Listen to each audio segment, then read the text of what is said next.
Hi everyone, today I'm going to be colouring in this flower. I did the centre of it in another tutorial and I thought it was about time it actually got coloured in, and I thought I would just show you how to colour it using some of my favourite Polychromos colours. So this one I'm going to use is the Rose Carmine and the Pink Carmine, or Carmine, I'm not really sure, and the Permanent Carmine. So what I'm going to do is I'm going to start with the Permanent Carmine, which is the darkest colour. I tend to start with the dark, and I'm going to do some shadow in the places where I think just under where the flower middle is to start with. So I'm just going to start quite dark. I'm pressing quite hard to start with, and then I'm going to gently reduce the pressure as I come towards the centre of the leaf. And then I'm going to do the same on petal, not leaf, goodness. Same on the other ones. Now you notice that my stroke is pushing out towards the edge of the petal.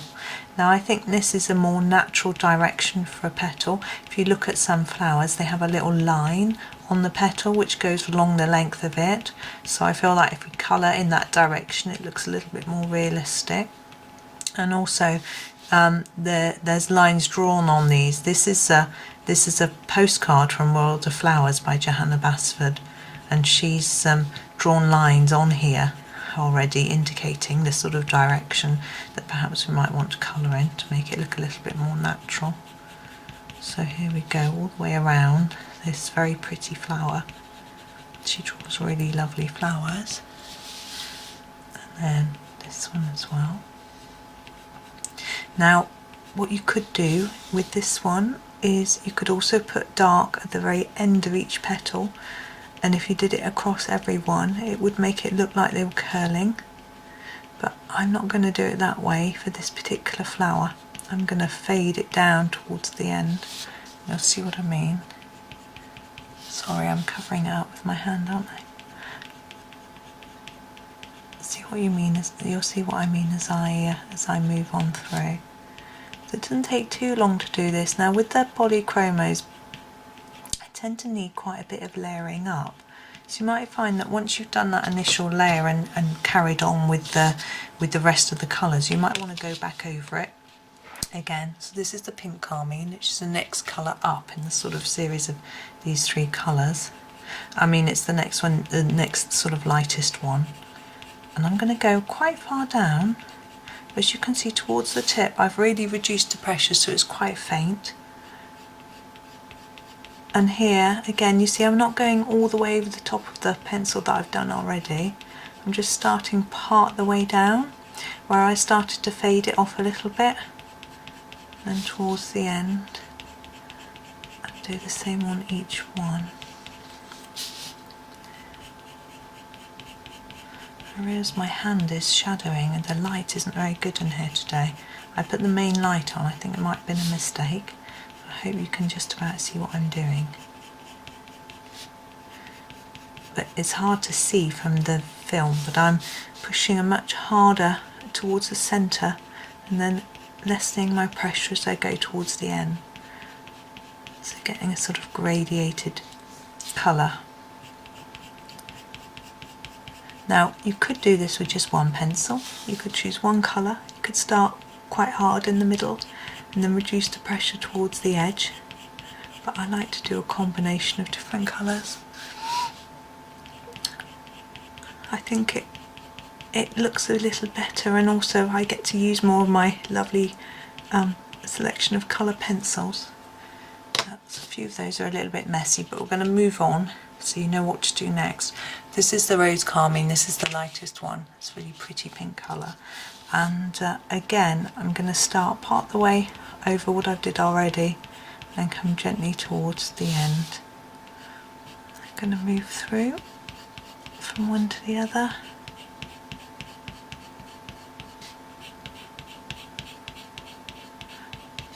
And all the way around.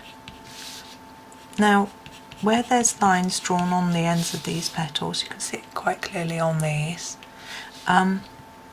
You could choose to go over those with your darkest pink colour.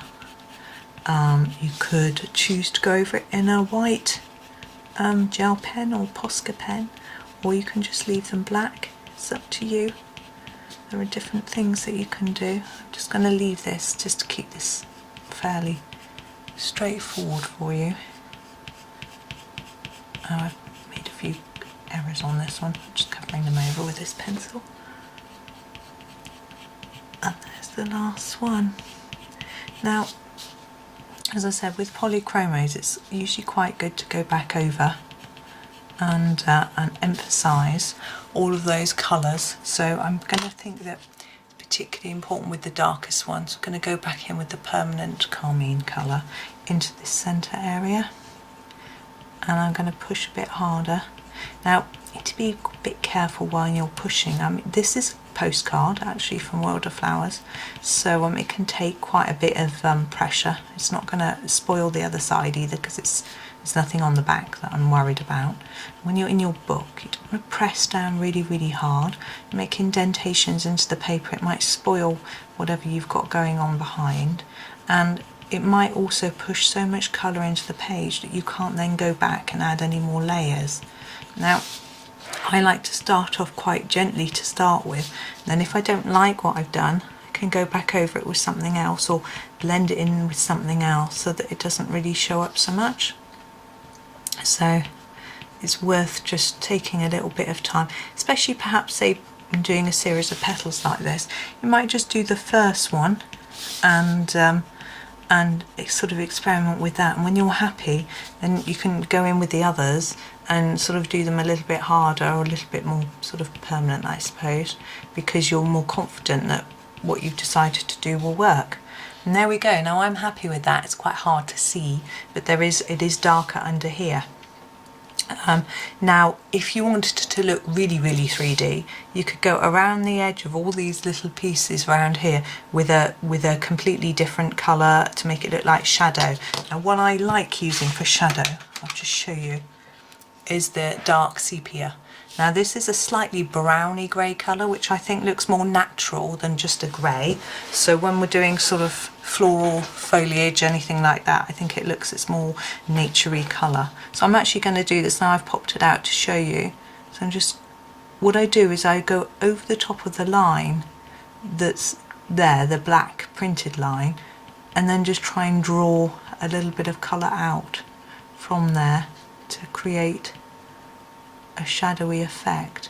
And hopefully what that will look like is like the flower middle, these pieces coming out from the middle, whatever they might be, are slightly raised above the petals. So you've got that sort of bit of shadow just showing where we can just see underneath. Now, when I tend to do shadow, I make it very easy for myself, and I tend to assume the light is just coming from directly above, and then all the shadow is even around the item. So it makes my job easier. So you can start to see there, it's a little bit darker. This half, it looks more three-dimensional than this half. Okay, so we'll just finish it. So anyway, as I was saying, I tend to assume light's just coming from the top. It makes it so much easier. Or if there's sort of a petal folded over, I haven't got any examples here in this bit, or something like that, I just worry about the shadow created by that little one piece, as I'm doing here, rather than sort of thinking about where my light source is. Of course you can do, and it creates a more sophisticated artistic look, but I like to keep things nice and straightforward. So here we go, we've nearly finished going all the way around there we go, and you can see the effect, the difference that makes. Another thing we can do is go between the petals where they overlap and just darken up that line a little bit all the way around. That will give us a slightly more three-dimensional, realistic sort of look about it. Now obviously these aren't drawn to look like real flowers, so you can't make them look completely real, but it's rather nice just to make them look a little bit more real, I think. I'm just going over with my rose carmine, because I've noticed how many little bits I've missed on some of these final petals. There we go. And there we go. I think that's done. I'm happy with that.